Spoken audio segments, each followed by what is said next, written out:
साल 2020 में drugs enforcement agency ने अपनी रिपोर्ट में दावा किया कि फेंटेनिल का सबसे अधिक उत्पादन चीन में होता है। वहां से फेंटेनिल का स्टॉक मेक्सिको और कनाडा भेजा जाता है। कनाडा और मेक्सिको से अमेरिका की सीमा सटी हुई है, जिसके जरिए फेंटेनिल अमेरिका के अलग अलग राज्यों में पहुंचा दी जाती है। इसी रिपोर्ट में खुलासा किया गया कि चीन से फेंटेनिल बनाने का रॉ मटेरियल भारत में भी आ रहा है और वहां फेंटेनिल बनाने के बाद उसे अमेरिका भेजा जा रहा है। इस खुलासे के बाद अमेरिका और चीन की टैरिफ वॉर में फेंटेनिल सबसे बड़ी फांस बन गया। अमेरिका का आरोप था कि फेंटेनिल की तस्करी करके चीन की सरकार अमेरिकी लोगों की जान से खेल रही है। चीन हर बार यही जवाब देता रहा कि चीन में फेंटेनिल के उत्पादन पर कड़ी नजर रखी जाती है, इसलिए अमेरिका के लिए बेहतर होगा कि वो चीन पर ठीकरा फोड़ने के बजाय अपने डॉक्टरों और मेडिकल स्टोर की नकेल कसे।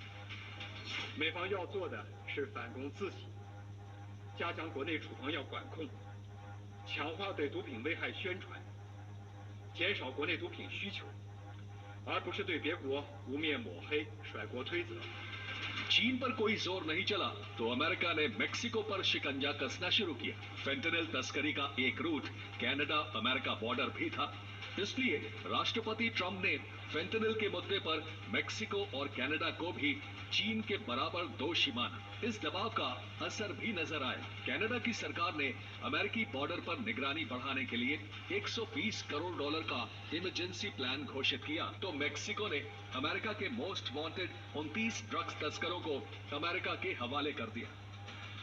2 of the 29 cartel members who were just extradited to the U.S. from Mexico.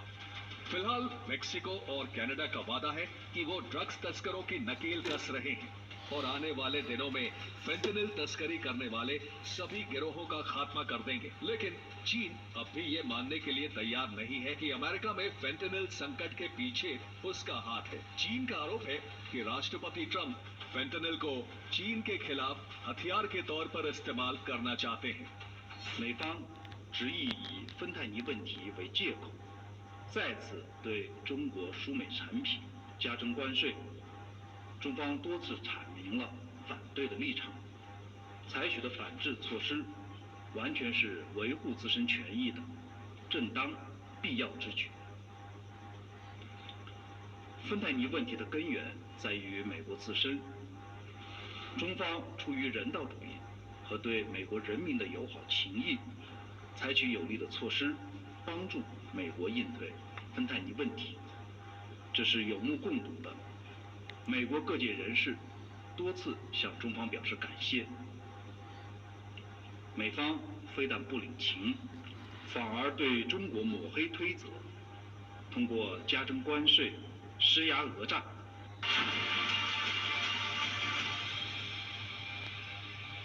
दुनिया में फेंटेनिल यानी सिंथेटिक अफीम का 3/4 से ज्यादा उत्पादन चीन में होता है।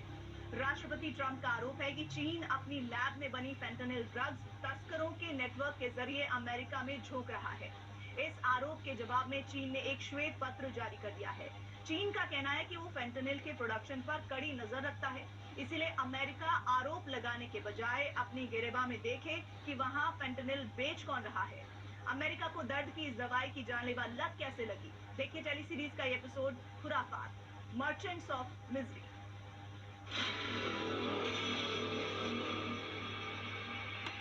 मार्च 1970 कंबोडिया सीमा के पास उत्तरी Vietnam.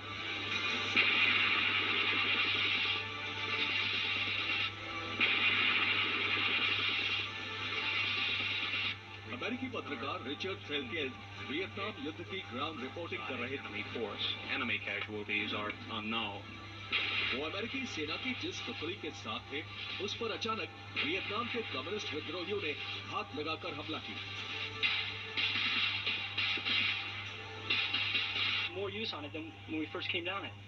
So I looked up and spotted it was an NVA, had a green uniform, had an AK, and I was like quick for the whole thing.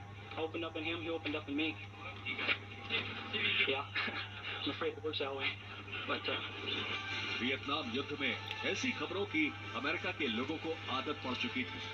उन्हें वियतनाम से किसी सैनिक के मरने या घायल होने की मनहूस खबरों की चिंता नहीं थी, क्योंकि तब तक अमेरिका में इससे भी डरावनी खबरें आने लगी थी।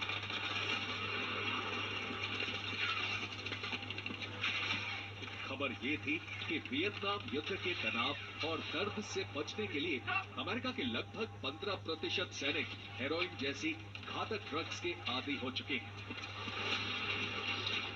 खबर ये भी थी कि वियतनाम युद्ध से लौट रहे सैनिक अपने साथ हेरोइन की खेप भी ला रहे हैं। जिस ड्रग्स के खतरे से बचने के लिए अमेरिका ने 1924 में ही एंटी हेरोइन एक्ट लागू किया था, वही संकट अमेरिका में मकड़ी के जाल की तरह फैल चुका था।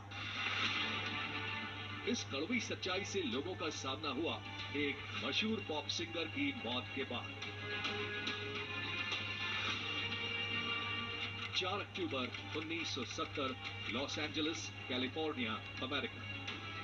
I won't last as long as other singers, but I think you can destroy yourself today by worrying about tomorrow. There says an overdose of narcotics. Police say possibly heroin.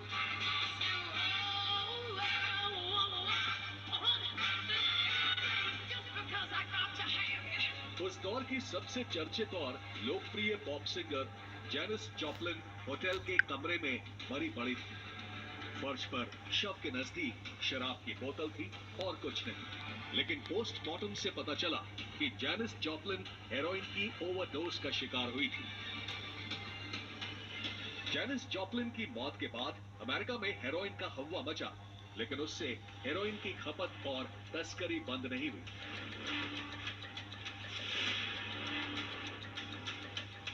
उसी दौर में अमेरिका में अफीम का एक नया और synthetic अवतार बाजार में आ चुका था। नाम था फेंटेनिल।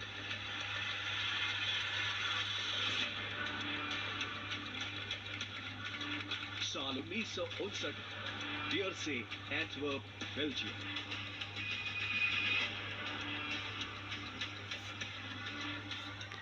बेल्जियम के डॉक्टर पॉल जेनसन ने अपनी दवा कंपनी जैनसन फार्मास्यूटिका की लेबोरेटरी में एक सिंथेटिक ओपियोइड बनाया और उसका नाम रखा फेंटेनिल।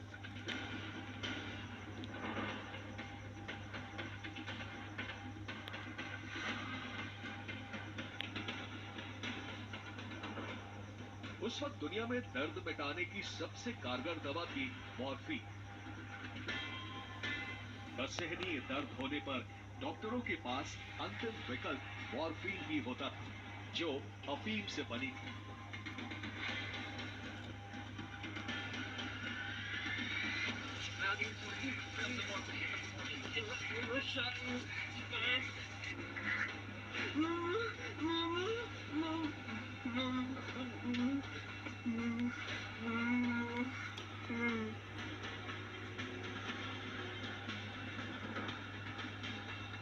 लेकिन पॉल जैनसन की बनाई फेंटेनिल मॉर्फीन से 50 गुना शक्तिशाली थी।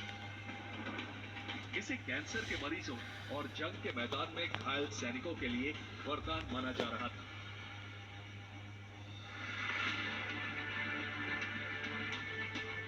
फेंटेनिल की खासियत यह भी थी कि इसे ऑपरेशन